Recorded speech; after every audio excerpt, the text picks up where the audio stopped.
మనసుల్లో ఈ పాడు బుద్ధి ఎప్పుడు పోతుందో, సాటి మనిషిని తక్కువ చేసి చిన్న చూపు చూడటం ఏంటి?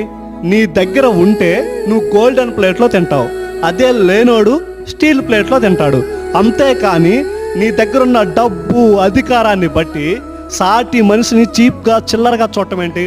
అడుక్కు తినేవాడైనా ఆత్మాభిమానంతోనే బతకాలి అనుకుంటాడు.